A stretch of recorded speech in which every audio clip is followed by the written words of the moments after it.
Hey guys, I just wanted to start up a new thing in my head. Um, I am an interpreting major in American Sign Language, and I go to a really great college with a great IEP program. Um, Currently, I'm in my junior year, and we take a benchmark test every year, every 6 months, depending on the student. So I wanted to do this little vlog type thing for me, for my improvement, just so that I can kind of see where I came from, where I want to go, stuff that I've been working on. Yeah, so basically what I want to do today is go over some stuff. I interpreted today for the second time. We had a Toastmasters meeting. I'm not sure if I'm allowed to tell you what kind of meeting it was, but Toastmasters are all over the world, so technically you don't know which one. Let's see. So a week ago I started. I have a mentor that I've been working with. She is amazing. I will say she's been working as an interpreter for years. She works at the school that I actually attend, which is great for me and for her. We can meet up. And she also has connections with the deaf community that I have been assisting with her as well over the summer. So this is going to be something a little bit newer for me. I have started volunteer interpreting over the summer, and I can't tell you how much I feel like I've grown even just within the first 2 months of doing it. It's been a great experience to actually get out there, put your foot forward, really just know that you're working on yourself and your product of signing and interpreting, and making sure that you make a clear bridge for the communication barrier that have for deaf and hearing. So I think I'm getting on a little bit of a rant. But anyway, so today I wanted to talk about the meeting that I started last week. I'll start back there and then continue with how I feel about today. I went in last week really nervous, not sure what I was getting myself into. I had talked to my mentor about some things previously that I needed to work on, and that's beside the point. But I went into this meeting last week really being nervous about it, thinking that I wasn't good enough, all this bad stuff that you could think about yourself. But I came out last week after doing it, interpreting and teaming with her for an hour, really, really feeling good. Yes, I messed up a lot. Yes, I have mistakes. I'm learning from those mistakes. But it really it encouraged me a lot to practice harder at home, in my community with other mentors. And so I was really, really excited about it. Some stuff that I went over in that meeting afterwards. My mentor unfortunately had to leave. A graduating student of the past year stayed and kind of talked to me through some stuff that she saw, and I just kind of want to go over some of those things with myself. So the first thing that she said when we were finished interpreting for this meeting, she said that she had saw my work before, and she saw improvement. And so that really made me excited, because I hadn't seen her all summer, and the last time I'd done anything with this specific person was a good 3-4 months ago. So for her to see that I've improved over the summer is great for me, great for my well-being, great for knowing that I'm in the right program, that kind of thing. And I think it's really important to have mentors and other people really looking for the good, not only the bad, because you have to have something to work on, otherwise you wouldn't need a mentor, but really having that person that's encouraging and really knows that it's important to you. And so I think it's really good to have that good feedback as well. So I was really enthusiastic about it, and so I was really happy. Some things I needed to work on. I have my finger spelling is very clear, so that was a good thing. But there's a lot of signs that I have not, what's the term, like nailed down exactly. So for instance, call meeting to order soon. Well, if you're transliterating, you are going to do that word for word. It's going to seem, you're going to say call meeting to order soon. And basically, I have found that I need to work on bigger pictures. So call meeting to order soon. I don't have to look at the deaf individual or whoever I'm interpreting for and give them every single word that that person, that speaker has said. And so call meeting to order, what does that mean? So I'm like thinking to myself, what does that mean? It means we're going to have to start the meeting soon. So sign that. Start meeting soon. It's not that hard. And so, but in my head, when I'm in the hot seat and I'm interpreting, it's really hard for me to really grasp that. You know, really, I think I do a bad self-talk while I'm interpreting. But when 5 minutes ago, when I wasn't interpreting, I was really ready to do whatever I needed to communicate that. So that's what I've been working on a lot, is just bigger picture, what that means. Really trying to get away from transliterating and into ASL, because that's the language that I'm trying to learn. And so that's been a big thing for me. Some other things, let's see. My affect is really good. She did notice that my affect was really good. And thankfully, I have the other sheet from today, and she said that it's the same way. So our affects are really good. Gratitude. I have a lot of problems knowing what the sign is for gratitude, but questioning myself. Knowing that, okay, thank you is thank you, but not realizing that gratitude possibly is the same exact sign, just said different on an English-speaking person's mouth. But it means the same thing. So I'm working on that.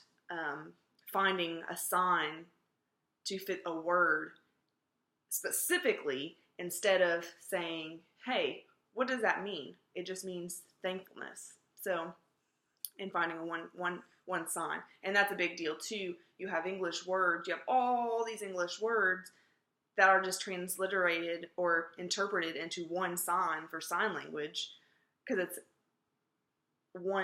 it's one language to another, and then you find that there is all these different signs that you can sign for this one English word.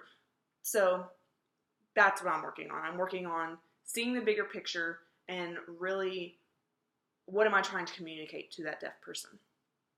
Okay, so I talked about ASL to English, or English to ASL. She saw that that I didn't give up, and so that's a big confidence booster as well. Knowing that if I'm getting behind, and I'm like, oh my gosh, I don't know the word for that. Oh, I don't know what I'm doing. I missed that. I don't know the sign for that, and just being totally just overwhelmed with what am I interpreting.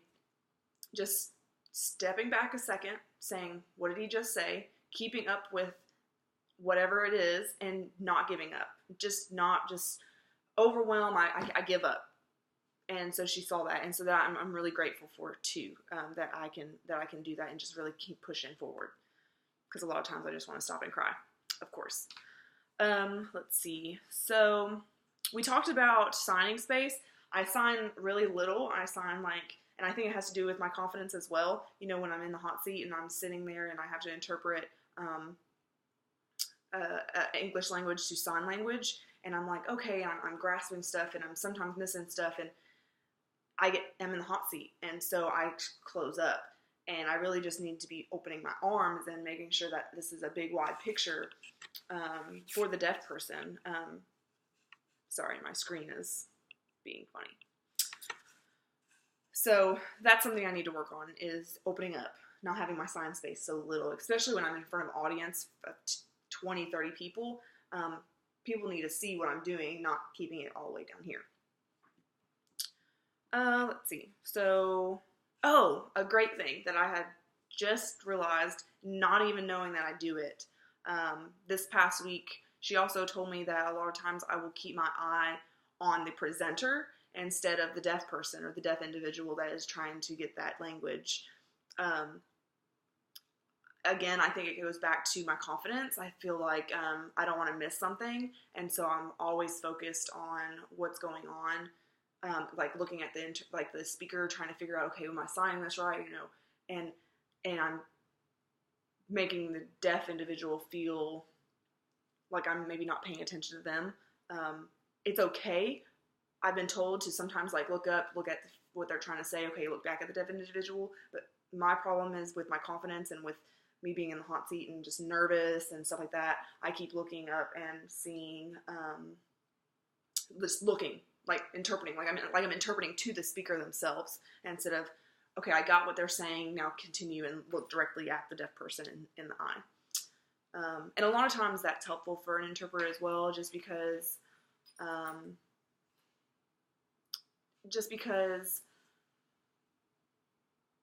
if for some reason you don't have a interpreter and team, and you are looking at the individual and you don't know a word or don't know a sign for that word, and then you fingerspell it, immediately you then have a fingerspell word that the deaf person is seeing that comes back to you. Hold on one second. Hi. If you would just, I'm in the middle of a video, but I will finish it up in just a second. Okay, sorry. So that's something. It's, again, my nerves and not being confident. Couple last things.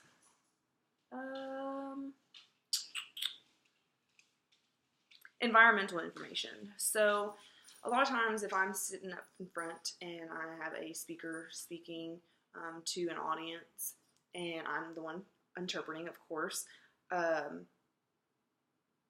environmental information, other people laughing, or something fell on the floor, or anything that for a hearing person would be distracting or be other input through the ear, I need to make sure that I am conveying that information as well. So I do have a problem with that because I'm always just so focused on what's going on. I think that's about it. Let's see. Also, I have a few things for specific signs that I've missed. I've either just signed them completely wrong, or I just don't know the sign and I skip it, or I don't know the sign and I fingerspell it. Sometimes I know the sign for something. Just the other day, someone was, I was interpreting for someone, and they said, no, I wasn't interpreting for someone. I was actually just communicating with another deaf individual. And the word was, I was trying to say, I brush my teeth every day or something like that. And I go to say, yeah, every day I brush my teeth. And I'm like, every day. Like, how you do every Monday or every Sunday or something like that. I was trying to do every day. But it didn't pop in my head that specific second that the sign is every day. So stuff like that. And I know the sign, after interpreting, even today, my mentor, she asked me, what's the sign for I don't know? I was like, I don't know. She's like, yes, but that's not what you signed while you were interpreting. You said not no. And so, sometimes the sign that I'm trying to find, especially interpreting, isn't immediately just popping up in my head. Sometimes I'm just sitting there and I'm just pause and not know what to do. So that's a big thing. So signs that I need to just work on, I think a lot of times I just need to sit down, not in an interpreting setting, by myself possibly, or just maybe with another person, and just start signing ASL, knowing that I'm going to be missing specific signs, or really working on my structure of signs or my hand shapes of signs. So that kind of stuff. So, well, I think that's about all I wanted to say for this video. It has been 15 minutes, so I don't want to make them too long. I want to kind of wrap things up, but I just wanted to do this as a new thing, to get it online and make sure that I have my mentor viewing some of my videos, possibly just looking back at them a few weeks from now, or months from now, and seeing how I've improved, seeing some stuff that I'm still working on, because I think interpreting is just a huge, it's a roller coaster in and of it itself, and sometimes, you know, you're not going to be ever perfect in interpreting, and I just have to kind of accept that, and that's been my hard, you know, I want to get to a specific goal, but if your goal is unreachable, which is not being perfect, then you're never going to be there. And even in seasoned interpreters that have been in the field for years, just have never reached that. So I'm working on it, and all right. Well, I will see you guys soon. Thanks for listening. I love y'all. See ya.